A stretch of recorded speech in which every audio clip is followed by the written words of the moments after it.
Yan, mapagpalang umaga sa ating lahat. Sir, ma'am, so dito tayo ngayon sa may GP Rizal, Makati, dito lang sa TF Garage. Yan. So bumalik tayo ngayon para ipa-maintenance yung aking alaga na si Brando. So shout out pala sa mekaniko na parati kong pinagpapagawan ng aking alaga. Yan, so daming mga motor na nadatnan ko dito. So grabe, salot sa may-ari ng B1 NMAX na to. So, ang dami na daw mga trophy to guys. So, yung concept niya. So, ito na nga. Sisimulan na open yung aking panggilid. So, grabe na pala yung air filter ko. Kailangan nang mapalitan. Ang dumi-dumi na. So, ipapacheck ko yung aking motor para palitan na yung mga kailangan palitan. Kung kasya lang sa budget, yan yung aking papalitan. So, ito nakita na pag bukas pa lang yung bill. Grabe na yung mga dumi. So, ito nakita ko na rin yung clutch lining, pud-pud na rin. Nako. So pag check di sir, may mga biyak-biyak na rin yung ating belt. So kailangan palitan na rin yan. Sabi ko kung kakasya, yan. Sa pato yung bola ko, may kanto na. So, galing kami ng Bicol nun kasi. Grabe yung bakbakan sa daan. Malubak na nga dati pa. So tinanggal na rin yung clutch lining ko. So ito nga, grabe pag tanggal niya pinupukpok na kasi kalawang na daw yung mga mga kabitan ng clutch lining. So dumi-dumi na rin talaga yung crankcase ko. So pangalawang pagkakataon na bumalik na ako dito, siya pa rin yung gumawa ng aking alaga. So ito yung bago nila ang blasting machine. So para matanggal yung mga stain, yung mga dumi nakadikit sa mga panggilid natin. Shoutout kay sir. Yan. Kaya pag pumupunta ako, siya yung hinahanap ko eh. Para siya yung mag-maintenance ng aking alaga.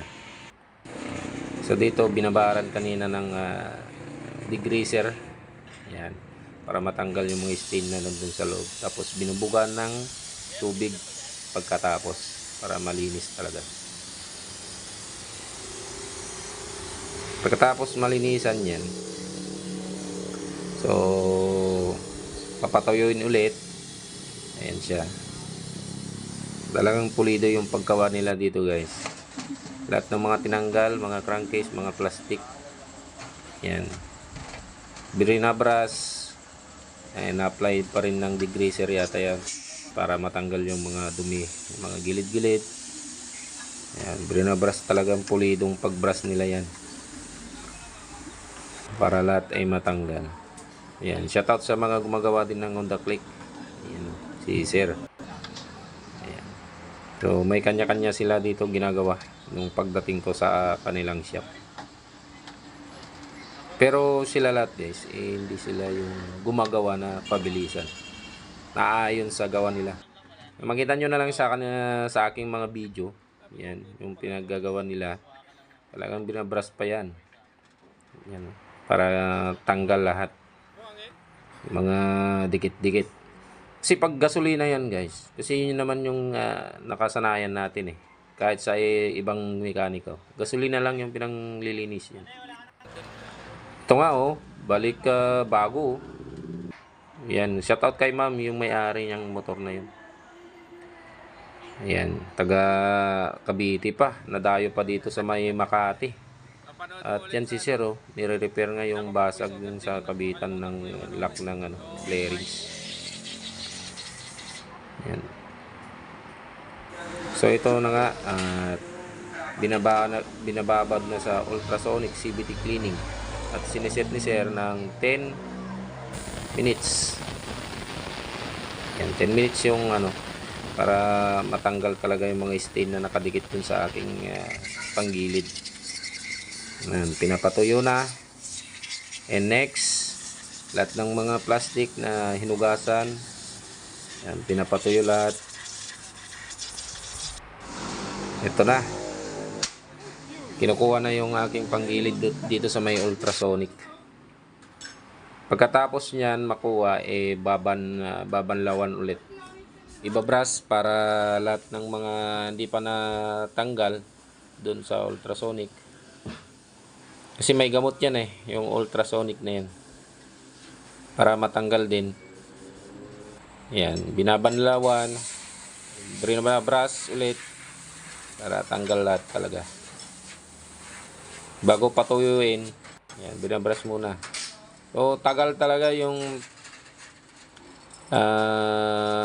paggawa nila pero solid talaga. 100%. Yan, sa mga gustong pa-maintenance ng inyong mga motor, hindi lang yan yung kaya nila dito sa may TF Garage. Nagdo-duplicate pa rin sila ng mga nawala na remote. Yan, NMAX, Aerox, lahat ng mga may remote na motor ngayon, kaya nila guys. So ito, shoutout kay Shiro, grabe yung panlinis niya sa ano. Pag binuksan na yung dito sa may makina, libre na lang sa kanila yung ano ganyan, yung linis flarings. Talagang alagang TF Garage yan. So shoutout sa lahat ng mekaniko. Yan. Na solid yung paggawa ng aming mga motor. So ito nilalagyan na, pinupunas, pinapatuyo, nilalagyan ng mga grasa. Yan na yung nag-stack up kanina, nilagyan na ng grasa. Yan. Yung lagyanan ng clutch lining ko. Yan yung nagkalawang kanina. Ngayon, kintab-kintab na oh. So sa mga extra pala dyan na may bell ng EDB guys, baka naman benta nyo na sa akin yung mga stock nyo. Kasi hindi ko kailangan yung ano eh. Kahit stock, okay na. Yan. Pinalitan ko na rin ng bola. Kasi may kanto na yung aking bola dyan. Yan, kinakabit na ni sir. So, pati yung clutch lining. Yan, nilagay na. Para matesting na natin.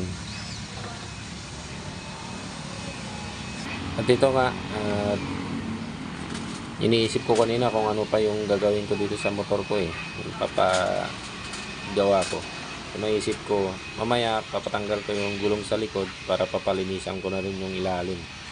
Para magiging brand new na ulit yung crankcase. Katulad dito sa panggilid. Oh. Yan, tinisting na namin, pinandar. So, all goods na. Nawala na yung vibrate. Kasi pag madumi na kasi yung panggilid natin sa ating mga scooter, nagba-vibrate na yan. Ito, pinalitan ko na rin ng L filter. Grabe kasi yung L filter ko na eh. Pagpunta namin ng Bicol, hindi ko pa na palinisan. Yan o. Ito yung pinatanggal ko guys. Yung gulong niya sa likod. So, papalinis ko na rin. Yan, binabaran muna ng degreaser bago i-brush. Yan, may pang-brush sila na ganyan para matanggal talaga yung mga matagal lang dikit na mga dumi. Kahit ikarwas mo kasi yan, hindi basta-basta matanggal yan kung hindi gaganyanin. So, advice ko lang sa aking mga kapwa motorista, pag nagpa-change oil kayo, kung may time pa naman kayo, yan, paganyan nyo na rin yung mga ano, sa crankcase nyo sa ilalim ng ano, wala sa mga scooter, mahirap kasi tanggalin yan eh, kung wala kang mga tools. Pero kung may mga tools kayo na pangtanggal, mas maganda talaga yun. Kayo na lang yung gumawa. Pero sa akin, parati akong nabiyahe. Kaya, yan, pinasabay ko na kay sir yung panlinis, maglinis dyan sa ilalim ng aking crankcase. Saka pinalagyan ko na rin ng mga grasa.